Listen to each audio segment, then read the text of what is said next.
नमस्कार। हम दुर्खिम के सामाजिक तथ्य की अवधारणा है, उसके बारे में अध्ययन कर रहे हैं।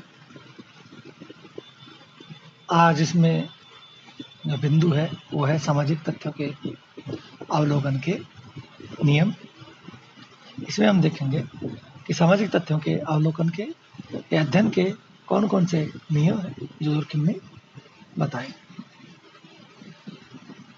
दुर्खिम समाज शास्त्र है उसको विज्ञान का दर्जा दिलाना चाहते थे और इसके लिए उन्होंने अपना महत्वपूर्ण योगदान समाजशास्त्र को दिया है। और समाजशास्त्र की अध्ययन वस्तु सामाजिक तथ्य ही हो सकते हैं, ऐसी ही दुर्खिम की मान्यता है। और इन सामाजिक तथ्यों का वैज्ञानिक विधि से अध्ययन करके ही समाजशास्त्र की प्रकृति को वैज्ञानिक बनाया जा सकता है, ऐसा दुर्खिम मानते हैं। उनका कहना है कि सामाजिक तथ्यों का अध्ययन भी उसी प्रकार से करना चाहिए जिस प्रकार से कि प्राकृतिक विज्ञानों में तथ्यों का अध्ययन किया जाता है। दुर्खिम मानते हैं कि समाजशास्त्र एक विज्ञान के रूप में तब तक स्थापित नहीं हो सकता है जब तक कि वैज्ञानिक विधियों को इसमें अध्ययन के लिए नहीं अपनाया जाता है। इसलिए समाजशास्त्र को तथ्यों पर आधारित विज्ञान बनाने के लिए ही समाजशास्त्र की अध्ययन वस्तु उनको सामाजिक तथ्य बताई है और सामाजिक तथ्यों के वस्तुनिष्ठ एवं प्रमाणिक अध्ययन पर उन्होंने जोर दिया है। उन्होंने अध्ययन के लिए जो वैज्ञानिक अध्ययन की पद्धति है, जैसे निरीक्षण, परीक्षण, वर्गीकरण, विश्लेषण आदि प्रक्रिया को अपनाने की बात उन्होंने कही है।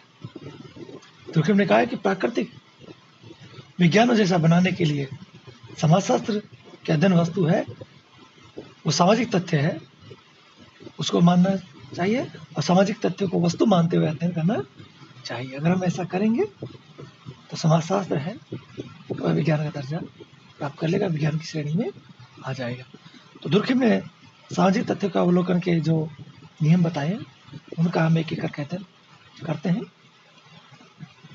जैसे पहला नियम उन्होंने बताया कि सामाजिक तथ्य को वस्तु जैसा समझे, अर्थात सामाजिक तथ्य है उनको वस्तु जैसा समझे, क्योंकि विज्ञानों में अध्ययन वस्तु का किया जाता है, तो सामाजिक तथ्यों को भी हमें वस्तु जैसा समझना चाहिए। दुर्खिम ने बताया कि समाजशास्त्र में हम सामाजिक तथ्यों का अध्ययन करते हैं, लेकिन सामाजिक घटनाएं हैं समाज में इतनी अव्यवस्थित होती है कि इन घटनाओं के आधार पर सामाजिक तथ्यों का विश्लेषण करने में विशेष सावधानी की आवश्यकता होती है। शोधकर्ता को बहुत ज़्यादा सावधानी रखने की आवश्यकता होती है। साधारणतः हर कोई समाजशास्त्र अध्ययन करते हैं। जब कोई भी समाजशास्त्र अध्ययन करता है तो वह अपने विचारों भावना के आधार पर ही सामाजिक घटनाओं के बीच एक विशेष संबंध स्थापित कर लेता है, जबकि यह वैज्ञानिक पद्धति की त्रुटि है। सामाजिक घटनाओं का वैज्ञानिक अध्ययन तभी किया जा सकता है जबकि सामाजिक तथ्यों को ठीक उसी प्रकार से एक वस्तु के रूप में देखे जिस प्रकार से कि प्राकृतिक विज्ञानों में प्राकृतिक तथ्यों को वस्तुनिष्ठ रूप में देखा जाता है, वस्तु के रूप में देखा जाता है। इसका मतलब क्या हुआ? इसका तात्पर्य यह हुआ कि हम सामाजिक तथ्यों को केवल एक विचार या अवधारणा के रूप में नहीं मानेंगे, बल्कि एक ऐसी वस्तु के रूप में देखें जिसका भारी रूप से अवलोकन किया जा सकता है, जिसको देखा जा सकता है और इसी अवलोकन के आधार पर उसकी व्याख्या और तुलना की जा सकती है ना? तो वस्तु केवल वही होती है जिसका कि हम निरीक्षण कर सके, प्रयोग कर सके, उसके द्वारा हम उसके वास्तविक रूप को समझ सके, उससे संबंधित आंकड़े इकट्ठे कर सके। किसी वस्तु को हम अपने अनुसंधान या किसी पूर्व धारणा के आधार पर स्पष्ट नहीं कर सकते। अगर हम ऐसा करते हैं तो वह वैज्ञानिक अध्ययन नहीं होगा, वस्तुनिष्ठ अध्ययन नहीं होगा। दुर्खिम ने अपने पहले के जो विचारक हैं उनके समय में अनुमान के आधार पर अध्ययन किया जाता था, अवधारणा के आधार पर अध्ययन किया जाता था, तो वो सही नहीं था। दुर्खिम ने अपने पूर्ववर्ती विचारों की आलोचना की। उन्होंने कहा कि ऐसे विचारकों ने सामाजिक तथ्यों का विश्लेषण केवल वैचारिक आधार पर प्रस्तुत कर दिया, जबकि यथार्थता से संबंधित वैज्ञानिक विश्लेषण करना चाहिए था। तो इस प्रकार दुर्कहेम का मानना है कि सामाजिक तथ्यों को वस्तु जैसा मान करके अध्ययन करना चाहिए, और ये इसीलिए कि इससे अध्ययन है वो वास्तविक होगा, वस्तुपरक होगा, और वैज्ञानिक के जो विचार हैं, उनकी मानसिक क्रियाएं, उसका प्रभाव है वो समाप्त हो जाएगा। ज्ञान के वे सभी विषय वस्तु है जो केवल मानसिक क्रियाओं द्वारा के नहीं जान सकते, बल्कि जिसको मालूम करने के लिए हम निरीक्षण और प्रयोग के द्वारा मस्तिष्क से बाहर के आंकड़े इकट्ठे प्राप्त करने होंगे। तो दुर्कहेम का मत है कि जब हम सामाजिक तथ्यों को वस्तु मान करके उसका अवलोकन करेंगे, विश्लेषण करेंगे, तो वैज्ञानिक के जो व्यक्तिगत विचार है, मूल्य, उसका प्रभाव अध्ययन पर नहीं पड़ेगा। ऐसा होगा तो समाजशास्त्री अध्ययन है वो निष्पक्ष होगा, तटस्थ होगा और वस्तुपरक अर्थात वस्तुनिष्ठ हो जाएगा। अगर ऐसा होगा तो समाजशास्त्र एक वास्तविक विज्ञान के रूप में स्थापित हो जाएगा। तो इस प्रकार सामाजिक तथ्यों का अवलोकन का पहला नियम है कि सामाजिक तथ्यों को वस्तु जैसा माना जाए। दूसरा नियम उन्होंने इसमें बताया है कि सभी पूर्व धारणाओं का उन्मूलन किया जाए। सामाजिक तथ्यों में सबसे बड़ी कठिनाई ये आती है कि शोधकर्ता है, अध्ययन करने वाला है ना, वो कौन है? वो मानव है। जिसका अध्ययन किया जाता है वह कौन है? वस्तु कौन है? वह भी मानव है। दोनों ही मानव है। इसलिए इसके अध्ययन में कठिनाई उत्पन्न होती है, क्योंकि वैज्ञानिक या शोधकर्ता जो अध्ययन करता है वह मानव, समाज और व्यक्ति को अध्ययन करता है। तो वैज्ञानिक मानव होने के कारण उसकी स्वयं की कुछ धारणाएं होती है, उसकी संस्कृति होती है, उसके विश्वास होते हैं, मूल्य होते हैं, वो सब अध्ययन के बीच में आ जाते हैं। तो ये उसे सामाजिक अध्ययन है, उसको निष्पक्ष और तटस्थ रूप में अध्ययन करने नहीं देते हैं। वैज्ञानिक है वो अपनी संस्कृति, समाज और धारणाओं के संदर्भ में ही तथ्यों को अवलोकन कर बैठता है, उनका परीक्षण कर लेता है, उनका विश्लेषण करता है, जो कि फिर यह अध्ययन क्या हो जाता है? अवैज्ञानिक हो जाता है, पक्षपातपूर्ण हो जाता है। तो इस संदर्भ में दुर्कहेम ने ये कहा है कि समाजशास्त्री हो या शोधकर्ता हो, तो उसको समाज का अध्ययन करते समय विषय वस्तु से संबंधित जितनी भी उसकी पूर्व धारणाएं हैं, है ना, पहले की जो धारणा उसके मन में बनी हुई है, जो मान्यताएं हैं, जो पूर्वाग्रह है, जो उसके मन में कल्पनाएं हैं, उस सबको उसको अपने मस्तिष्क से निकाल देना चाहिए। अगर वो मस्तिष्क में रखेगा तो अध्ययन वो निष्पक्ष नहीं हो पाएगा, क्योंकि वह उसका अवलोकन, उसका विश्लेषण वो अपनी पूर्व धारणाओं के आधार पर ही कर बैठेगा। इसलिए उन सबको अपने दिमाग से निकाल देना चाहिए। अगर वो अपने मस्तिष्क से उन सबको निकाल देगा तो उसका अध्ययन है वो वस्तुनिष्ठ होगा, निष्पक्ष होगा और वैज्ञानिक हो पाएगा।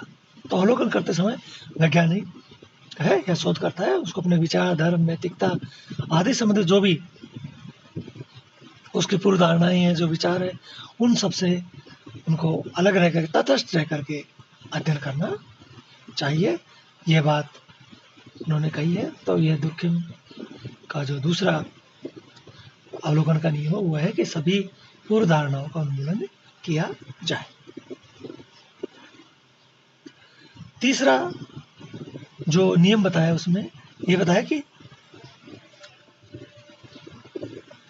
तीसरा नियम बाह्य विशेषताओं को, विषय सामग्री की बाह्य विशेषताओं को परिभाषित करना। तीसरा नियम ये बताया कि सामाजिक तथ्य की जो बाह्य विशेषता है उसको परिभाषित की जाए। दुर्कहेम ने सामाजिक तथ्य का अवलोकन का तीसरा जो यह नियम है, ये महत्वपूर्ण नियम बनाया।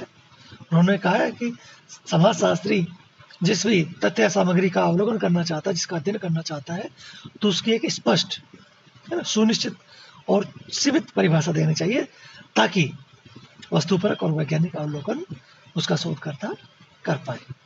उन्होंने लिखा है कि अतः समाजशास्त्री का प्रथम कार्य उन वस्तुओं को परिभाषित करना होना चाहिए जिनका कि वह अध्ययन करता है, ताकि उसकी विषय सामग्री का पता लग जाए।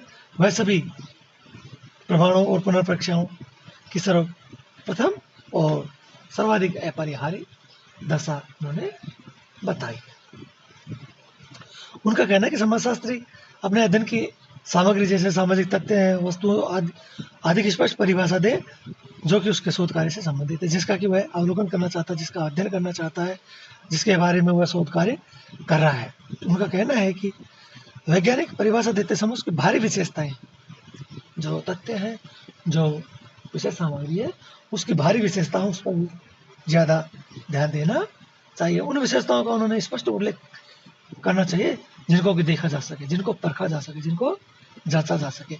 ऐसा करने से वैज्ञानिक है बहुत ही कम समय में सामाजिक तत्वों का अवलोकन कर सकेगा, अपने अध्ययन पर ध्यान केंद्रित कर सकेगा और उसका ध्यान इधर उधर भटकने से बच जाएगा। दुर्खिम ने इसलिए ये कहा है कि अध्ययन करते समय शोधकर्ता को, है ना, उस विशेष सामग्री है उसकी बाह्य विशेषताओं को स्पष्ट कर देना चाहिए, उसकी विशेष सामग्री को परिभाषित कर देना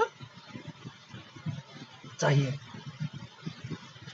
अगली जो अवलोकन का नियम बताया वो बताया है कि सामाजिक तथ्यों को व्यक्तिगत तथ्यों से पृथक किया जाए। अर्थात दुर्खिम ने कहा कि अध्ययन करते समय सामाजिक तथ्य और व्यक्तिगत तथ्य हैं वो एक जगह मिल जाते हैं। तो शोधकर्ता को ये चाहिए कि वह सामाजिक तथ्यों को अपने वैयक्तिक तथ्य है उससे अलग कर दे, तभी वो अध्ययन वैज्ञानिक हो पाएगा। तो दुर्खिम ने सामाजिक तथ्यों का अवलोकन से संबंधित यह नियम बताया है। उन्होंने कहा है कि जब जब समाजशास्त्री सामाजिक तथ्यों की किसी व्यवस्था को इन्वेस्टिगेशन के लिए स्वीकार करता है, तब तो उसका यह प्रयास होना चाहिए कि वह ऐसे पहलू से विचार करे कि उसकी व्यक्तिगत अभिव्यक्तियां हैं उससे वह स्वतंत्र हो। जब शोधकर्ता सामाजिक घटनाओं का अध्ययन करता है तो अपने व्यक्तिगत विशेषताओं के संदर्भ में भी कई बार तथ्यों की व्याख्या कर बैठता है। ये आदमी की कमजोरी है, मानव की कमजोरी है। चाहे मानव हो और वैज्ञानिक बन जाए तब भी वो मानव रहता है, तो वैज्ञानिक बनने पर भी ये कमजोरी उसकी बनी रहती है। तो दुर्खिम सामाजिक वैज्ञानिकों को, शोधकर्ताओं को इस कमजोरी से अवगत कराना चाहते हैं और इसे सतर्क रहने की बात कहते हैं। इसलिए उन्होंने सामाजिक तथ्यों का अवलोकन से संबंधित यह नियम प्रतिपादित किया है और करके उनको सतर्क रहने की बात कही है कि वह अवलोकन और वर्गीकरण, विश्लेषण और व्याख्या करते समय व्यक्तिगत अभिव्यक्तियों, धारणाओं, भावनाओं आदि को अध्ययन कार्य से अलग रखे। उन्हें अपने अन्वेषण में तो बिल्कुल भी स्थान नहीं दे। जब घटनाओं का विश्लेषण करता है, उसको निष्कर्ष निकालता है, तो इनको प्रभावी नहीं होने दे, उनको बिल्कुल ही कोई स्थान नहीं दे, क्योंकि सामाजिक घटनाएं, सामाजिक तथ्य जिस प्रकार के हैं उसका वैसा का वैसा जो कहते हैं उसका अवलोकन करना चाहिए, उनका वर्गीकरण करना चाहिए, उसका विश्लेषण करना चाहिए। अगर इस प्रकार से वो अध्ययन करेगा तो सामाजिक अन्वेषण है, सामाजिक अध्ययन है, उसमें वैज्ञानिकता पाएगी और समाजशास्त्र है और वास्तवनिष्ठ अध्ययन कर पाएगा। तो इस प्रकार दुर्खिम ने सामाजिक तथ्यों के अवलोकन के ये 4 महत्वपूर्ण नियम बताए हैं और ये नियम इसलिए बताए हैं कि शोध करता है वो सामाजिक तथ्यों को प्राकृतिक विज्ञानों के समान एक वस्तु मानते हुए अध्ययन करे और वस्तु मानते हुए ही उनका संकलन, वर्गीकरण, विश्लेषण करे और उनके विश्लेषण में अपनी जो व्यक्तिगत है ना सोच है या व्यक्तिगत उसकी धारणाएं हैं या पूर्वाग्रह है, संस्कृति है, विश्वास है या मूल्य है, इन सब से बिल्कुल तटस्थ रह करके ही वह समाजशास्त्र अध्ययन करे।